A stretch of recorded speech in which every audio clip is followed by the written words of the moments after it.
The cafe was always crowded around sunset in Dubai. Tourists came for the view, the locals for the quiet luxury. But for Layla, a young waitress barely earning enough to pay her rent, it was just another long shift.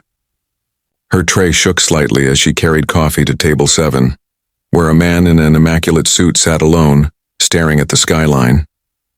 His presence was impossible to ignore. The gold cufflinks, the watch, the quiet authority, and the way he looked around. Everyone whispered, "That's Khalid al-Rashid, one of the most powerful billionaires in the city." Layla tried not to stare. She had learned long ago that rich men like him didn't see people like her. She just placed the cup in front of him and whispered, "Your coffee, sir." But as she turned to leave, his voice stopped her. "You speak English, don't you?" he asked, his tone calm but commanding. Layla hesitated. "A little, sir." He nodded and took something from his pocket, a small folded piece of paper. "Translate this," he said, sliding it across the table. "If you get it right, I'll pay you $10,000. Layla froze. The whole cafe went silent. Everyone had heard him. $10,000 for reading a note? It couldn't be real. Maybe it was some kind of joke or a test. But when she looked into his eyes, she saw no trace of amusement. Her heart pounded as she unfolded the paper. The handwriting was neat but hurried, written in Arabic. At first, she thought she was reading it wrong. Then her hands began to tremble. "Sir," she whispered, "this says, poison in your drink." The billionaire's eyes narrowed instantly. He didn't move, didn't speak, just stared at the cup of coffee she had placed in front of him moments ago. The entire room seemed to hold its breath. Layla stepped back, terrified she had said something wrong. But Khalid's expression turned dark, calculating. "Who made this coffee?" he asked quietly. Layla swallowed hard. I did, sir. But the order came from the kitchen. I only served it." Without warning, Khalid stood and motioned for his bodyguard. "Take this to the lab immediately," he ordered. The guard lifted the cup, and Khalid's sharp gaze moved back to Layla. "You stay right here." The cafe manager rushed over, pale and sweating.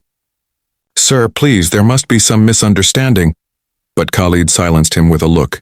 "If this is true," he said coldly, "someone in your kitchen just tried to kill me." Minutes felt like hours. Layla stood frozen as security sealed off the cafe.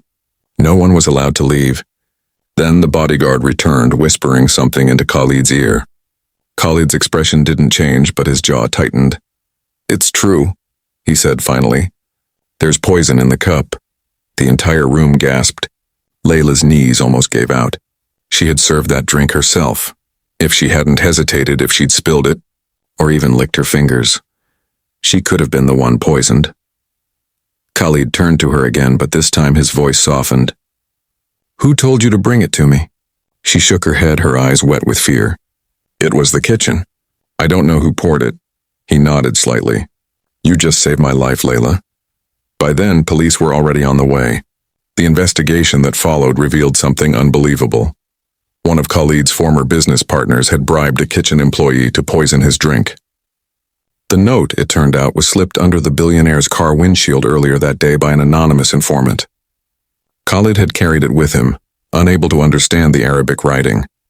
He was waiting for the right moment to test if it was real, and Layla, by pure chance, became the one person he could trust. When the officers took the culprit away, Khalid remained in the cafe, watching the young waitress who had unknowingly changed everything. "You said you only speak a little English," he said, smiling faintly. "But your Arabic saved me. How many languages do you know?" Layla wiped her tears. "Just 2, Arabic and English."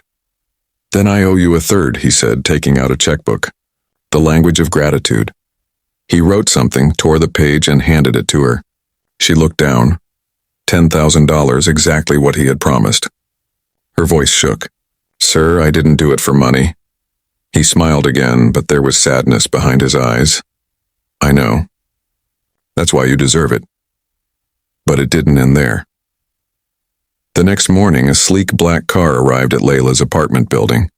The driver knocked on her door with a message. "Mr. Al-Rashid would like to see you."